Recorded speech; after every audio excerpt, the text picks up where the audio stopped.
चैत्र का महीना शुरू होते ही कुछ अद्भुत होता है। तीन बड़े पर्व चैती छठ, रामनवमी और चैती दुर्गा पूजा एक ही समय पर क्यों आते हैं?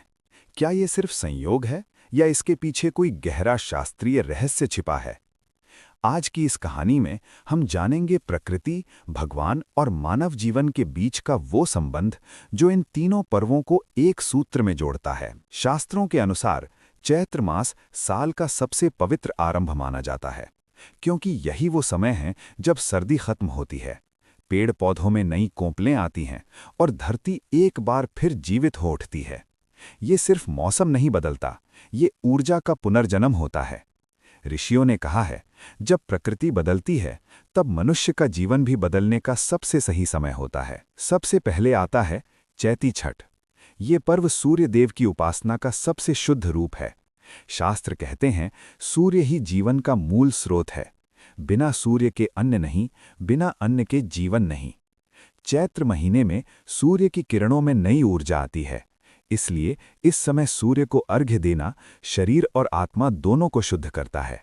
ये सिर्फ पूजा नहीं, ये एक डिटॉक्स प्रक्रिया है। अब आता है रामनवमी।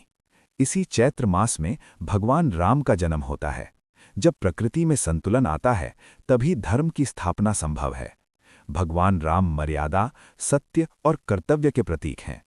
उनका जन्म हमें सिखाता है, अपने कर्तव्य निभाओ, सच के रास्ते पर चलो और जीवन में अनुशासन लाओ। तीसरा और सबसे महत्वपूर्ण पर्व चैत्र नवरात्र, माँ दुर्गा का समय। हर इंसान के अंदर दो शक्तियां होती हैं, एक देवी और एक असुर। नवरात्र के 9 दिन इन शक्तियों को जगाने का समय है।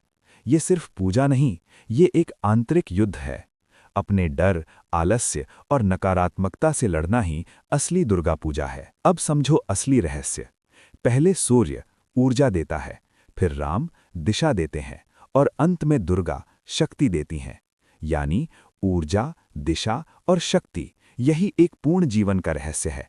ये संयोग नहीं, ये एक दिव्य डिजाइन है। तो अगली बार जब ये तीनों पर्व एक साथ आएं तो सिर्फ पूजा मत करना, खुद से पूछना, क्या मैं बदल रहा हूं?